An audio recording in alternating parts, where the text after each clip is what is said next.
Assalamualaikum warahmatullahi wabarakatuh. Hari ini kita akan membahas tentang bab 5, yaitu perjuangan Nabi Muhammad di Mekah. Yang pertama ya sejarah lahirnya Nabi Muhammad SAW. Nabi Muhammad lahir pada hari Senin 12 Rabiul Awal pada tahun Gajah. Ayahnya bernama Abdullah bin Abdul Muthalib. Wafat saat Nabi Muhammad masih berusia 6 bulan dalam kandungan, sehingga Nabi Muhammad menjadi yatim. Kemudian ibunya yang bernama Siti Aminah wafat saat Nabi berusia 6 tahun.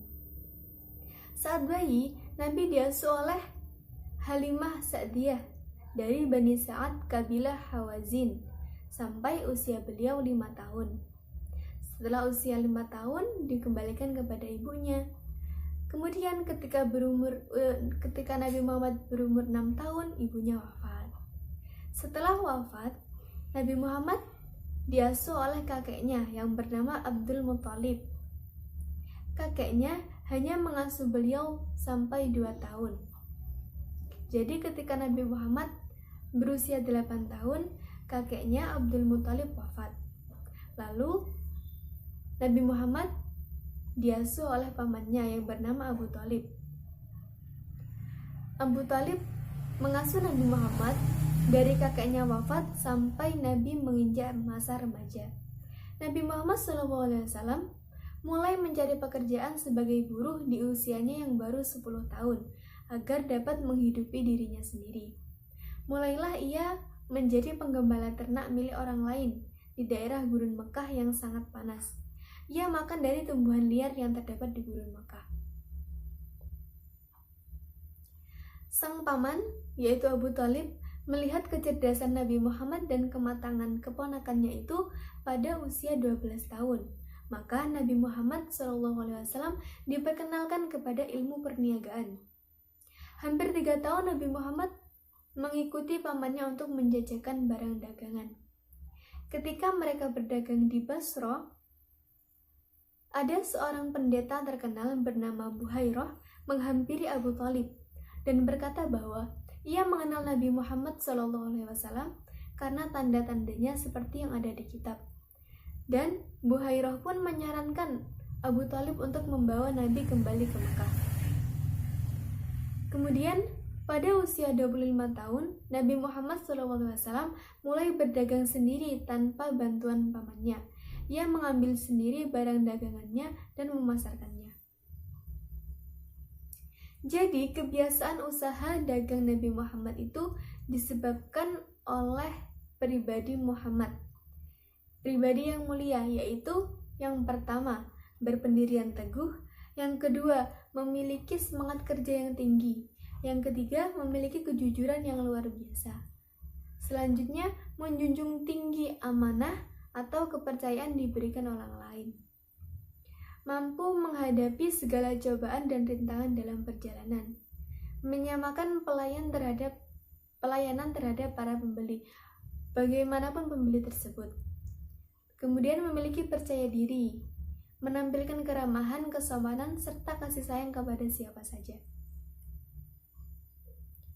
Di usia yang ke-25, Siti Khadijah tertarik dan akhirnya menikah dengan Nabi Muhammad.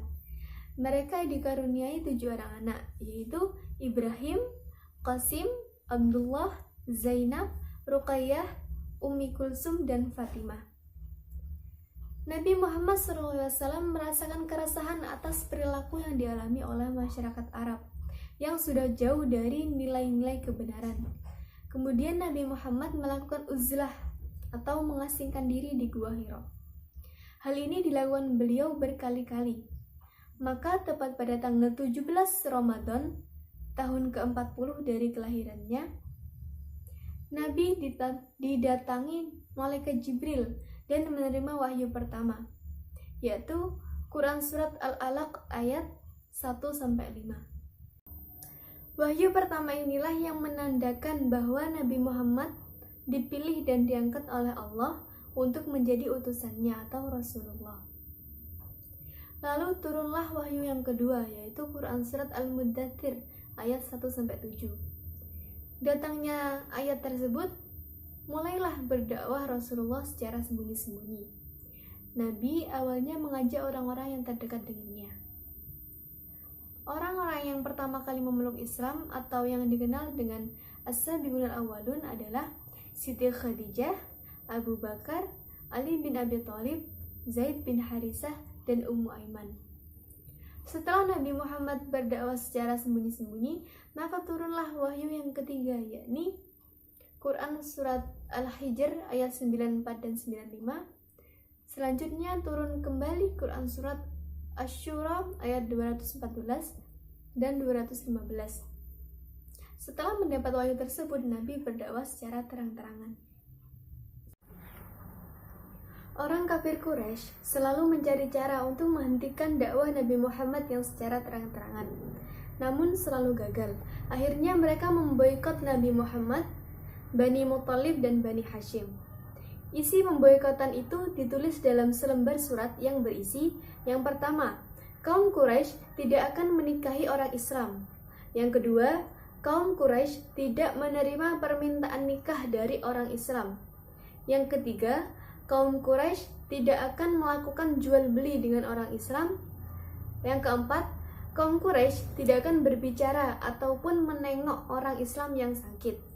Yang kelima, kaum Quraisy tidak akan mengantar mayat orang Islam ke kubur. Dan yang terakhir, kaum Quraisy tidak akan menerima permintaan damai dengan orang Islam dan menyerahkan Muhammad untuk dibunuh. Pemboikotan ini terjadi selama 3 tahun. Undang-undang tersebut kemudian dirobek oleh Zubair bin Umayyah, Hisham bin Amr, Mut'im, Abu Bakhtari bin Hisham, dan Zama'ah bin Al-Aswad. Mereka merasa kasihan dengan siksaan kaumnya kepada Bani Hisham.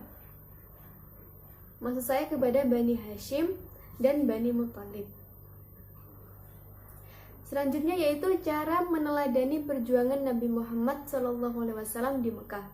Yang pertama, tugas dan tanggung jawab tidak bisa dipikul seorang diri, tetapi harus ada kebersamaan dan persatuan dari berbagai kalangan masyarakat. Kemudian, dalam bergaul harus bisa memilih teman yang dapat mengajak kepada hal-hal yang positif dan baik. Lalu dalam mengajak teman untuk berbuat baik, tidak boleh dengan cara kekerasan, tetapi perlu dengan keteladanan, sabar, lemah lembut, dan kasih sayang. Baik, terima kasih. Wassalamualaikum warahmatullahi wabarakatuh.